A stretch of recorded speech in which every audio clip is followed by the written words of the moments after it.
Have you ever looked at a workout video and just thought, nope, that is not for me? Well, today we're totally flipping that script. We're going to explore how you can make fitness work for your body, not the other way around. So let's dive in. And you know that feeling of being left out? It's so common. This quote from YouTuber Holly Honjo just hits the nail on the head. She talks about that frustration of searching and searching for workout videos that are fun, challenging, and actually fit a body like hers, and just coming up empty. I think a lot of us have been there. And it's not just a feeling. The science actually backs this up.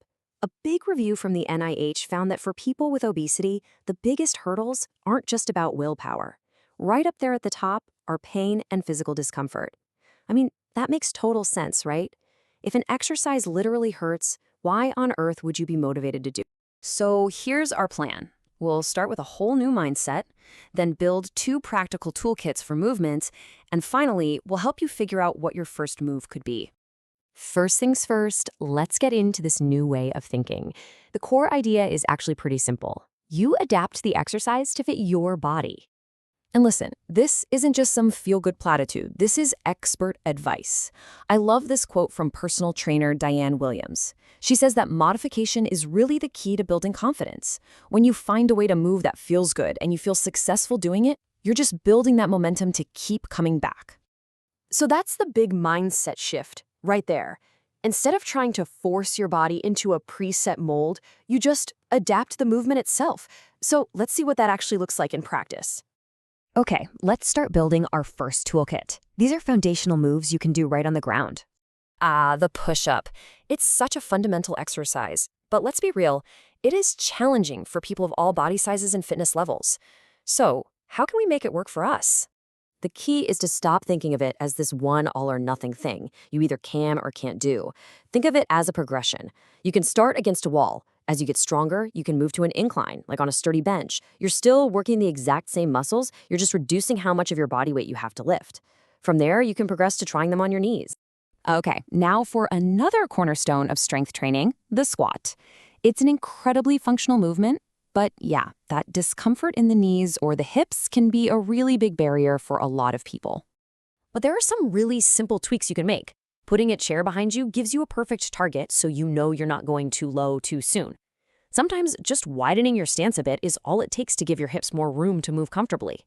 And if you have access to them, those TRX straps you see at the gym are fantastic for offering support as you build your strength. And this is super important to remember. Effective strength training does not require you to be standing up. For anyone with mobility challenges, balance issues, or honestly anyone who just prefers it, seated exercises are a really powerful option.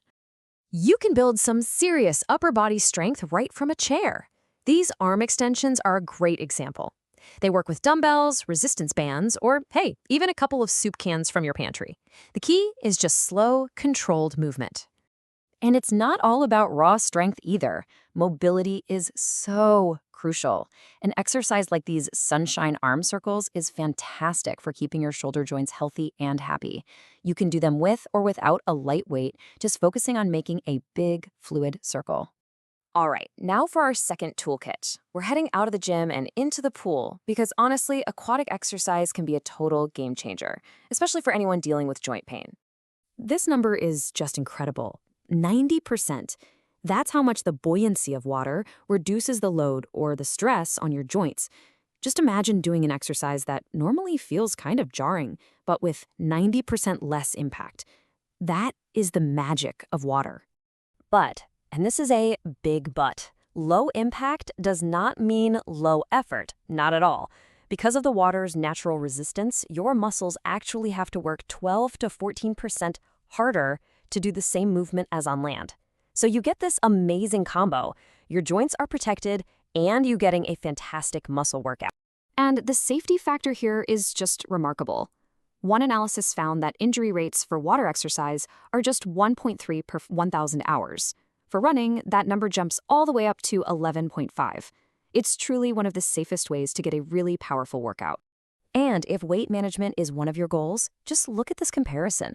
An hour of aquatic HIIT, that's high-intensity interval training, can burn just as many, if not more, calories as jogging on land.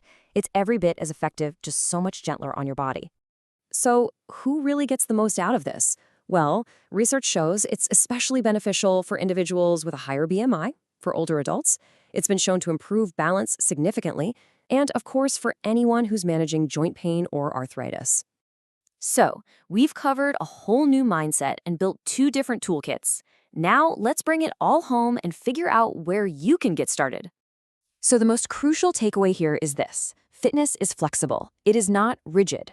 The absolute best place to start is right where you are, with a movement that feels good to you. Remember, you have the power to modify the exercise to fit your body, and exploring a new environment like the pool can open up a whole new world of movement. So the only question left is this: whether it's trying a wall push-up, using a chair to help with your squat, or maybe just looking up your local pool schedule, what's the first move you're going to adapt and make truly your own?